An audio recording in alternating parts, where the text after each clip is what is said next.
This is thought project number 4 regarding the death of Ivan Ilych and other stories, wherein I, Jack Olson, will be arguing how I am not Ivan Ilych.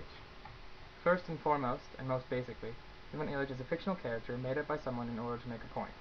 Point taking. It will not be the shoreline dictated by the tide, the weather, erosion caused by the people who would walk over me. Instead, I will be aware. I will see what controls me, and be aware of the fact that I am not the sole influence in my life.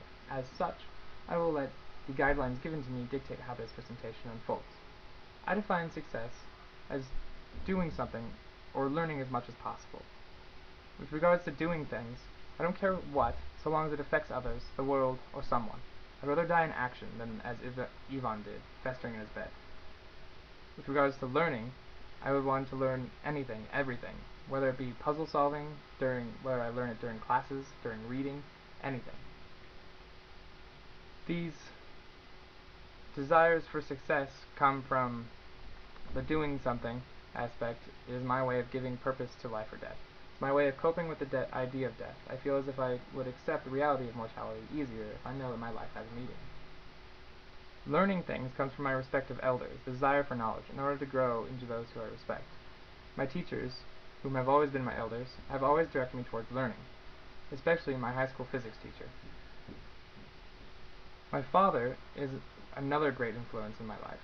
He is Mr. Safety in my family, and has displayed many times that he would rather sacrifice himself for someone in the family than watch them get hurt. I would love to emulate this trait, and think that I do.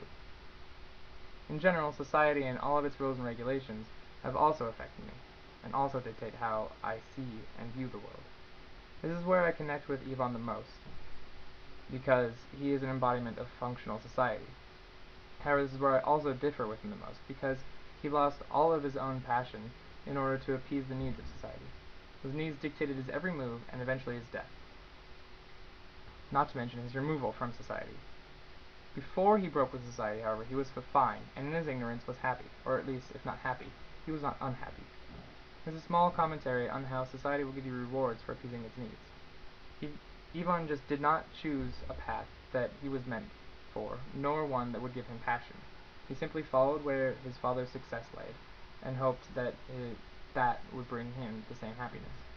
I think that anyone can find a sense of happiness and fulfillment while still fulfilling the needs of society, simply by looking at society and what parts of society could fulfill one's personal needs and one's personal desires. The rest of my life will play out as it will play out. I honestly don't know if I can be certain that anything is of my own choosing, but I think that the future is relatively within my control, because my parents have provided with me all of the options I could and would want, and with those, I have selectively chosen my path. I've chosen physics, hopefully to do something, definitely to learn things. However, I not know if I want to teach, experiment, engineer, or even change majors. My practical Ivan Ilych side tells me that if I want to be a functioning member in society, I should know business, and so I'm doing a business double degree. It's not out of a deep passion, I'm just leaving myself a way out. Also, I feel it will be supplementary to physics and finding a job with physics. In my future, I very much want to get married, not because I necessarily value the institutions of marriage, but because I value the idea of trusting in one and only one other person and developing a strong, unbreakable relationship with that person. Ivan Ilych did not get married in order to do that. Instead, he saw that society said that he should get married, and so he married Praskovia Fedorovna because she was pretty and loved him. He didn't know what he was getting into, however, and could at least have attempted to forge a relationship. Instead, he ignored her and chose to focus solely on his work.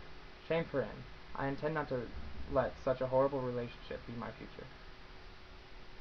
I have gotten where I am today because my parents have driven me and provided me with the means to this end, and not to mention a means to my future. I owe them a whole lot. However, my being in general smart and adaptable has also gotten me here. My parents could have provided with me millions of open doors, and if I had not the willpower nor the ability to cross through them, I would never have gotten to where I am now. Who knows if I'd be better or worse off, with or without this, better or worse off if I had gone a different way. However, it depends on what you find is good. I, however, think that my life is good. I'm satisfied with where I am and with where I am heading. Thank you for your time.